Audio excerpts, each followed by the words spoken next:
Hello, welcome back et j'espère que tu vas bien. Moi c'est Léna, merci d'être de retour sur ma chaîne et si tu es nouveau, bienvenue à toi. Dans cette vidéo, je vais partager avec toi mon expérience dans la location courte durée qui me permet aujourd'hui de générer jusqu'à plus d'un SMIC par mois. Donc ne bouge pas si tu veux tout savoir.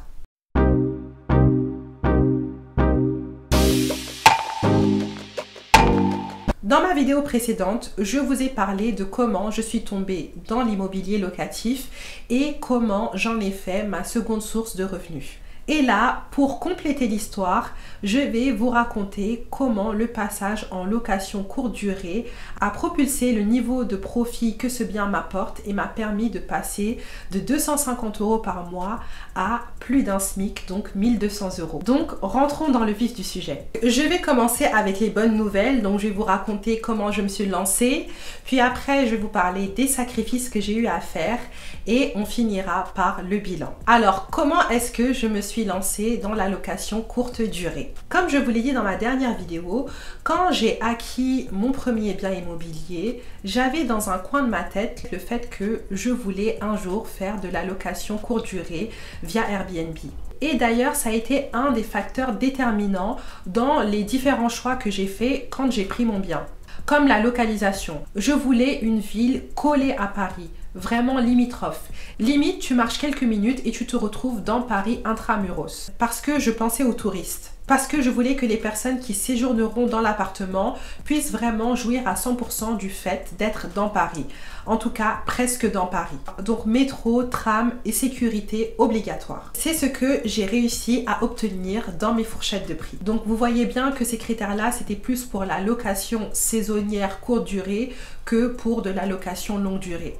Parce que tu peux avoir un locataire partout, même si tu n'es pas proche de Paris. Par contre, ça, j'avais prévu de le faire plus tard, une fois que j'aurais balisé, que j'aurais sécurisé la situation. Parce que même si de nos jours, il y a beaucoup de gens qui présentent l'immobilier comme un jeu d'enfant, mais franchement, se lancer la première fois dans l'immobilier, c'est pas quelque chose de facile. Parce que qui dit acquisition immobilière dit dans la plupart des cas crédit à rembourser pendant une vingtaine d'années et croyez-moi que quand c'est la première fois, c'est quand même un stress. Et donc, je me suis dit que j'allais partir sur le scénario le plus sûr pour commencer. Et donc ça, c'était avoir un locataire qui est un bon payeur et le plus longtemps possible. Et d'ailleurs, avant de continuer, j'espère que vous avez vu ma dernière vidéo. Parce que si vous ne l'avez pas vue, vous n'aurez pas toute l'histoire, vous n'aurez qu'une partie. Vous serez prévenus, hein. Donc quand ma première locataire, la jeune étudiante, a dû quitter l'appartement à la fin de ses études, je me suis dit allez, on arrête les bêtises, les profils un peu coup de cœur et on part sur un truc sécure sur le long terme. Et donc pour ce deuxième locataire, j'ai choisi le dossier le plus carré. Donc c'était un jeune homme qui venait de signer un CDI bien payé, donc plus de 3 fois le montant du loyer et en plus qui travaillait dans une entreprise à 5 minutes à pied de l'appartement. Franchement, qui a ça en région parisienne? Personne. Donc je me suis dit, lui c'est sûr qu'il va rester longtemps. Et donc c'était ok, j'ai continué à me faire mes 250-300 € de cash flow. Et un jour, à peu près 4 mois après l'arrivée de ce nouveau locataire dans l'appartement, je reçois un courrier recommandé avec avis de réception. Et monsieur me donne son préavis et en quelque sorte il me dit que le mois prochain, il quitte l'appartement, quoi. Parce que oui, dans les appartements meublés, le préavis est de 1 mois et pas de 3 mois. Et franchement, autant vous dire que c'était pas prévu. Et le timing n'était vraiment pas bon. En problème professionnel, mon locataire ne peut pas rester dans l'appartement. Ça arrive et je me dis, c'est pas grave, on avise, on enchaîne. Automatiquement, je mets le bien sur le marché. J'avais 3-4 semaines, c'était un peu juste, mais je me suis dit, ça va le faire. Et le truc, c'est que bizarrement, franchement, c'était la 3e fois que je me prêtais à cet exercice, mais ça prenait pas comme les 2 premières fois. Généralement, j'avais énormément de dossiers, des dossiers très carrés, et là, j'en avais pas autant que ça, et franchement, les gens qui m'approchaient avaient des dossiers un peu bancals, voire très bancals. Et donc, ça me donnait pas satisfaction du tout. Je me rapprochais de la date de départ et je trouvais toujours pas un dossier assez correct à mon goût. Je me suis dit, tu sais quoi, on va le mettre sur Airbnb. Et comme je vous avais dit, j'avais suréquipé l'appartement, il y avait du linge de lit, il y avait pas mal de choses. Donc j'avais pas acheté grand chose pour switcher et passer sur Airbnb. Je me suis dit que ce serait temporaire, ce serait le temps de trouver des meilleurs dossiers. Mais c'est vraiment comme ça que je me suis lancée et autant vous dire qu'au début, j'ai flippé. J'avais un millier de questions qui traversaient mon esprit. Est-ce que j'aurai assez de réservations? Sur qui est-ce que je vais tomber? Et comment est-ce que je vais m'organiser? Et franchement, j'ai eu la chance que les choses se sont bien décantées. J'ai commencé par avoir une réservation pour 3 jours et la personne suivante a réservé pour tout un mois. Et franchement, ça, c'est le truc qui m'a vraiment donné l'occasion de respirer, de faire ce que j'avais à faire et de réfléchir à la question. Et comme je vous l'ai dit, c'était vraiment une solution temporaire pour retourner après sur de la location longue durée. Et autant vous dire que plus d'1 an après, l'appartement est toujours en location courte durée. Je suis quelqu'un qui aime prévoir les choses, mais parfois certaines situations qui te tombent dessus peuvent être de très belles surprises et ça a été le cas pour la location courte durée. Donc pourquoi j'ai continué la location courte durée? Je pense que vous devinez bien la réponse, les gains financiers. Franchement, j'étais pas très ambitieuse au début quand je l'ai mis sur Airbnb. Je suis passée de tant que ça me permet de couvrir mes remboursements et mes charges, c'est top, à bon, si ça m'apporte autant que les loyers que je percevais avant, c'est pas de refus. Le truc, c'est que dès le premier mois, ça m'a rapporté beaucoup plus que les loyers que je percevais avant.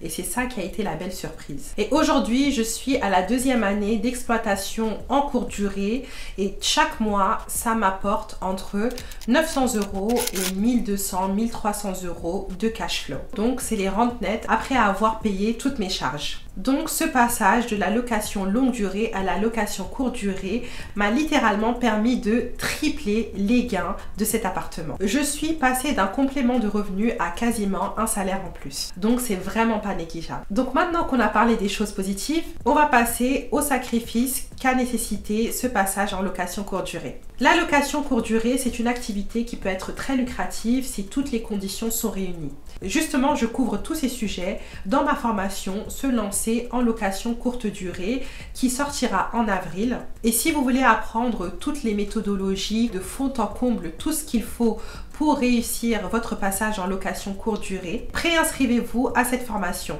Le lien est en description. Ça vous permettra d'être informé avant tout le monde de la mise en ligne et la mise en vente de cette formation et de bénéficier de plein de conditions préférentielles. Donc inscrivez-vous, vous serez les premiers au courant et vous aurez les premières places pour les ateliers complémentaires à cette formation que je vais animer. Donc voilà, effectivement c'est lucratif, mais exploiter son appartement sur Airbnb et toutes les autres plateformes qui permettent de faire de la location courte durée n'est pas non plus un long fleuve tranquille. Il faut être disposé à s'impliquer et faire des sacrifices qui pour moi en valent totalement la peine. Donc en ce qui me concerne, quand j'ai démarré cette activité, j'ai appliqué une politique zéro intermédiaire, 100% de contrôle et un maximum de rendement. Donc je vais vous énumérer 4 sacrifices que j'ai faits. Donc déjà, pour commencer, la relation client. Je m'occupe de toutes les demandes de réservation sans exception. J'ai souvent affaire également à des demandes spécifiques et je m'assure d'appliquer le meilleur service client possible et de répondre favorablement dans la mesure du raisonnable aux demandes des clients. Et ça, c'est un travail à part entière. Et c'est pas forcément toujours très gai, parce que la clientèle est à l'image de l'humanité. Donc vous allez tomber sur des gens, c'est des sucres, et comme tu peux tomber sur des personnalités un peu particulières.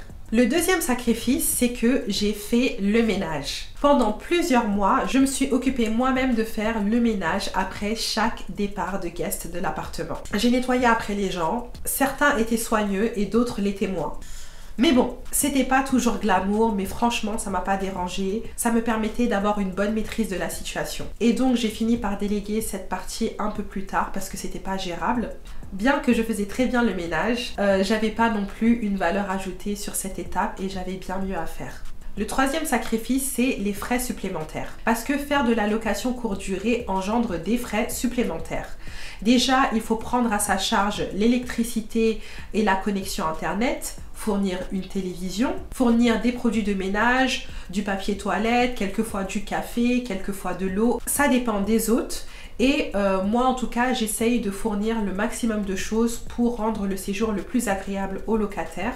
Donc par exemple, je sais pas, une bouilloire, le grille-pain, la machine à café, le ventilo ou la clim pour l'été. Comme je l'ai dit, j'essaye vraiment un maximum de satisfaire aux besoins du client quand c'est raisonnable. Après, c'est important d'avoir un détecteur de bullshit parce qu'il y en a qui ont le chic pour abuser. Et donc le quatrième et dernier sacrifice, je dirais tout ce qui est urgence et dépannage. Parce que effectivement, s'il y a une urgence, un dépannage, une question, c'est à toi d'intervenir et de répondre rapidement. Mais heureusement dans mon cas, je touche ma tête, j'ai pas encore eu de situation grave. Mais par exemple, une ampoule qui a grillé, l'internet qui fonctionne plus, le guest qui n'arrive pas à faire fonctionner telle ou telle chose, il faut être très réactif et disposé à intervenir. Et justement, c'est ce type de situation que j'évoque plus en profondeur dans ma formation Se lancer en location courte durée pour donner des clés pour pouvoir gérer tout ça. Et avec le temps et l'expérience, j'ai pu mettre en place des processus assez automatisés pour me faciliter la gestion au quotidien. Et il y a toujours l'option de confier la gestion à une société tiers qui va s'occuper de tout ce dont je vous ai parlé, moyennant un coût. Donc généralement, ils vont vous prendre entre 20% et 30% des profits que vous générez de cette activité. Et ça peut vraiment être la meilleure solution selon la situation, donc il faut y penser. En ce qui me concerne, c'est un choix que je n'ai pas encore fait pour les biens que je gère. Donc voilà, on passe à la troisième et dernière partie, le bilan. Donc aujourd'hui, je suis dans ma deuxième année de gestion en location courte durée et vraiment, je peux dire que je ne regrette absolument pas de m'être lancée malgré tous les petits sacrifices. Et franchement, ça a été une très belle surprise. Comme quoi, au moment où mon deuxième locataire déposait son préavis, j'étais pas très contente, mais finalement, c'était un mal pour un bien.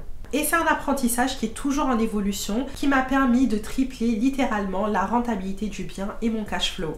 Donc que demande le peuple? C'est quelque chose que je ne prends pas pour acquis et qui n'est vraiment pas négligeable dans la période qu'on traverse actuellement. Extra tendu financièrement avec l'inflation et les crises sociopolitiques comme pour la retraite. Tout le monde est à la gorge, les salaires ne suffisent plus à répondre aux besoins des gens, les montants qu'on considérait confortables il y a quelques années ne le sont plus. Et donc plus que jamais, je ne regrette pas d'être un peu sortie des chantiers battus il y a quelques années et d'avoir fait le pari de l'investissement immobilier locatif. Et pour les personnes qui sont vraiment intéressées par l'immobilier mais qui n'ont pas une connaissance très mature du marché, je vous propose une masterclass gratuite faire de l'immobilier locatif rentable, lors duquel je vous présenterai tous les moyens de se lancer dans l'immobilier locatif pour compléter ses revenus disponibles aujourd'hui dans le paysage français. Et surtout, on va regarder ensemble ceux qui sont le plus rentables. Il reste 2 dates et ça sera le mardi 4 avril à 17 h et le vendredi 7 avril à midi.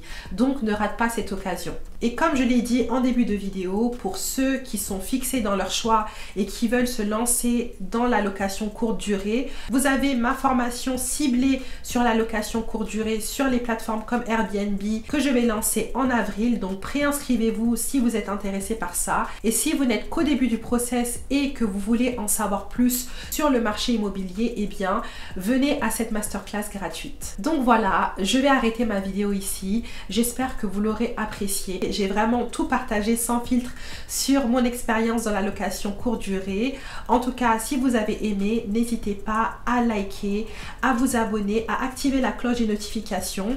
Partagez avec moi aussi vos impressions et n'hésitez pas à partager à toute personne qui pourrait être intéressée. En parallèle, n'hésitez pas à venir me rejoindre sur Instagram. C'est là où je partage au quotidien, où je partage mes activités au quotidien et il y a plein de contenus très intéressants qui arrivent. Je vais même vous emmener avec moi à la découverte de marché immobilier. Donc restez connectés et venez sur Instagram. Et comme toujours, vous avez mon podcast Les Réflexions de Léna disponible sur toutes vos plateformes de streaming, ainsi que mon e-book gratuit pour vous aider à vous lancer dans l'entrepreneuriat et mon outil de gestion budgétaire pour vous aider à maîtriser vos finances. Vous trouverez tout en description.